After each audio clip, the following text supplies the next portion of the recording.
जागरूकता आए और इस विषय को आगे बढ़ाएं। इसमें हम सबकी क्या भूमिका हो सकती है? आवाज मेरी आ रही है आराम से पीछे तक? माइक की शायद आवश्यकता नहीं होती। सबसे पहले माँ गायत्री, गुरुदेव और गुरु माता के चरणों में वंदन, और आप सबके हृदय कमल में बैठे हुए उस परमात्मा को नमन जिसने आप सबको यहाँ पर आने के लिए प्रेरित किया। जयपुर में आज अगर हम बात करें, अभी लाखों लोग हैं, लेकिन बहुत सौभाग्यशाली लोग होते हैं जिनको किसी अच्छे कार्यक्रम में शामिल होने का मौका मिलता है। मैं अपनी बात प्रारंभ करूं उससे पहले कहानी के माध्यम से अपनी बात को आगे बढ़ाना चाहूंगा।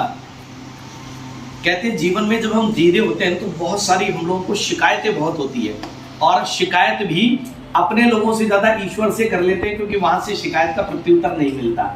घर में अगर अपन किसी से शिकायत कर दे तो पलट करके जवाब मिल जाता है, पर ठाकुर जी एक ऐसे होते हैं जहां पर हम कुछ भी कह देते हैं तो वहां से हमको पता है कि कुछ गलत जवाब तो आना नहीं है, तो कई बार हम अपने मन की बात उनको कह देते हैं। ऐसे ही एक सज्जन थे, दिन भर उनका बहुत खराब गया। एक दिन सारे दिन कुछ न कुछ उल्टा होता गया। शाम को जब वो सोने लगे तो उन्होंने फरियाद रखी ईश्वर के समक्ष कि ठाकुर जी आप नाराज नहीं हो तो आज दिन भर की बात आपको कहूं। तो ईश्वर से उनका सामिप्य बहुत था। ईश्वर से कहते हैं हम कई बार वार्ता करते हैं तो जवाब भी हमें मिलता है, संकेत रूप में ही चाहे मिलता हो, डिपेंड करता है कि हमारा सानिध्य और सामिप्य ईश्वर से कितना है। तो उन्होंने ठाकुर जी ने कहा कि बोलो क्या शिकायत है। बोले साहब आज पूरा दिन खराब हुआ ठाकुर जी मेरा, और आपने एक भी जगह मेरी सहायता नहीं की। बोले बताओ कहाँ कहाँ खराब हुआ। बोले सुबह जैसे ही उठने लगा, अलार्म भर के सोया था, अलार्म ही नहीं बजा, मैं लेट हो गया। फिर बोले उसके बाद जब ऑफिस जाना था, जैसे ही मैंने अपना स्कूटर स्टार्ट करना चाहा, फिर स्कूटर स्टार्ट नहीं हुआ, फिर मैं लेट हो गया। बोले फिर उसके बाद में मैं वहां ऑफिस पहुंचा, टिफिन ले जाना भूल गया, वहां देखा तो कैंटीन बंद थी। फिर उसके बाद मुझे एक ही बर्गर, एक ही वो जो खा लेते हैं ना आजकल फास्ट फूड, उस पर डिपेंड रहना पड़ा, वो भी खराब था। बोले फिर उसके बाद दिन भर ऑफिस में है जो ऐसे ही डिस्टर्ब रहा। घर पे जब मैं आया शाम को तो मुझे लगा गर्मी बहुत थी, मैं एसी चला करके सोता, वहां एसी भी खराब, मेरी तो हर चीज ही खराब हो गई, और आपने एक भी जगह सहायता नहीं की। ईश्वर थोड़ा सा हंसे और हंस करके उसको कहा कि अब तुम मेरी बात सुनो, तुम्हारी जितनी समस्याएं थी उनमें अब मेरी बात सुनो कि प्रत्येक समस्या का क्या समाधान था और मैंने कहा सहायता की। अंतर इतना है कि तुम उसको समझ नहीं पाए। आज तुम्हारे साथ बहुत बड़ी दुर्घटना होने वाली थी, कुछ गड़बड़ होने वाला था, मैंने अपना दूत भेज करके उस अलार्म को बंद रखा ताकि तुम्हें थोड़ा सा लेट उठे तो समय टल जाए, तुम्हारे साथ वो दुर्घटना नहीं हो। फिर उसने कहा फिर आगे, बोले तुम्हारे स्कूटर के स्लिप होने का चांस था, और तुम अगर स्कूटर से जाते तो स्कूटर स्लिप हो जाता और तुम्हारे चोट लगती, इसलिए मैंने स्कूटर खराब करवा दिया। बोले बोले जब तुम वहां कैंटीन में खाते तो आज तुम्हारी फूड पॉइजनिंग होने का चांस था, तो मैंने कैंटीन बंद रखी कि शायद तुम उसको नहीं खाओ तो बच जाओ। बोले उसके बाद बोले घर जब आप आए, आज शॉर्ट सर्किट से आपके घर में आग लगने वाली थी, आप तो उस समय सोते रहते, आपको पता ही नहीं होता, लेकिन मैंने इसलिए बिजली भी डिस्टर्ब करवा दी। और जैसे ही उस व्यक्ति ने सुना, उसने हाथ जोड़ करके उसके आंसू आ गए और उसने कहा ठाकुर आप क्या चाहते हैं ये हम आम आदमी कभी जिंदगी में समझ ही नहीं पाते हैं। हमारे साथ थोड़ा सा भी गड़बड़ होता है ना, हम तुरंत ईश्वर को दोषने लगते हैं, हे भगवान ये हमारे साथ क्या किया, ये मेरे साथ ही क्यों हुआ। पर आप कल्पना कीजिए 2.5 लाख लोग प्रति रात्रि जब सोते हैं ना, वो अगले दिन सुबह उठते ही नहीं है पूरी दुनिया में। ये रोज का आंकड़ा ऐसा, लगभग 2.5 लाख लोग ऐसे होते हैं जो किसी रात्रि सो रहे होते हैं और सुबह वो उठते ही नहीं है। जब आप सुबह उठे, जैसा अभी देव मन से और विवेक जी भाई साहब ने बहुत अच्छी चीज कही थी, ये मैं नित्य प्रति मैं भी करता हूँ, उठते ही और सबसे पहले इस बात का धन्यवाद अदा कीजिए उस ईश्वर का, मैं उन 2.5 लाख लोगों में नहीं हूं जो रात सोए और सुबह उठे ही नहीं। फिर अपने चारों तरफ नजर घुमा के देखें, अपने परिवार के लोगों को देख लें, वो भी उन 2.5 लाख लोगों में नहीं है जो रात सोए और सुबह। इस जीवन की वैल्यू हमें कब तब समझ में आती है जब ये जीवन नहीं होता है, लेकिन आप कल्पना कीजिए जब होगा ही नहीं तो हमें कहां से समझ में आएगी।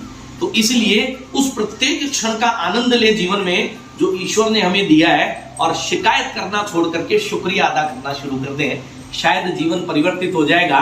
मेरे जीवन में भी ऐसा ही परिवर्तन आया कोरोना काल के दौरान, और वहीं से मन में एक विचार आया कि प्रकृति तो सब कुछ ठीक करने का काम करती है, बिगाड़ कौन रहा है? सर कौन बिगाड़ रहा है? और दूसरी लहर में क्या हुआ, आपने एक चीज सुनी होगी, दूसरी लहर में एक चीज की वजह से आम आदमी त्रस्त हुआ पूरी दुनिया में। क्या थी साहब? ऑक्सीजन। कमी थी ना ऑक्सीजन की। और उन सब विचारों पर और ईश्वरीय कृपा से और एक पुस्तक लिखने का सौभाग्य प्राप्त हुआ और उस पुस्तक को विश्व की प्रथम पुस्तक बनने का दर्जा हासिल हुआ। और वो पुस्तक को विश्व की प्रथम पुस्तक बनने का दर्जा हासिल इसलिए हुआ क्योंकि वो पुस्तक देशी गौ माता के गोबर से बने हुए कागज पे दुनिया में पहली बार पब्लिश हुई।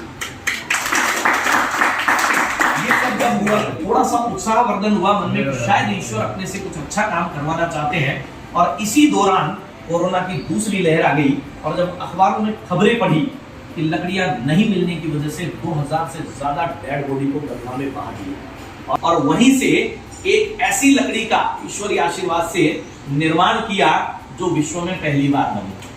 पराली शब्द आपने सुना, पंजाब और हरियाणा की सबसे बड़ी समस्या है। हमारे यहाँ भी सरसों की तूड़ी बोलते हैं, विदर्भ में जाओ तो आपके सोयाबीन का एक्सट्रैक्ट होता है।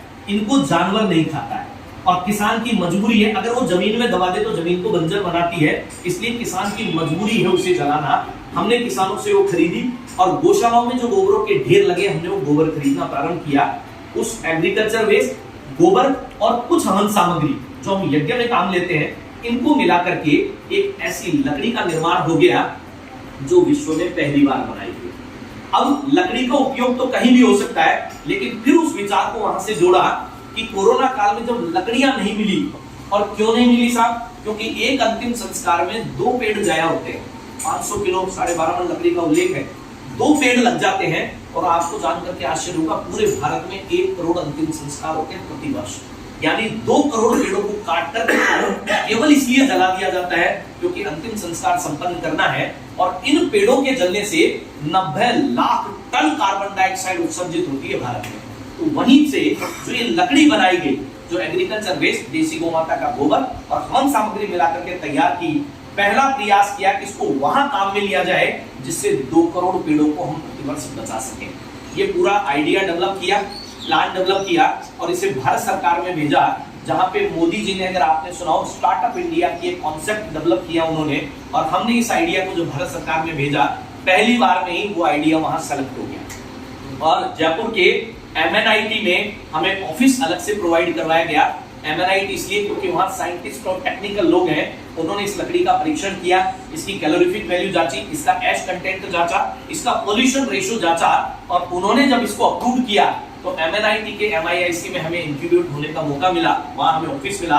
और इस विचार को जब हमने यहाँ राजस्थान सरकार में प्रेषित किया तो महज 3 महीने के अंदर नगर निगम से हमारी फाइल अप्रूव हो गई, क्योंकि उससे पहले हम लगभग 300 अंतिम संस्कार जयपुर में टेक्निकली करवा चुके थे।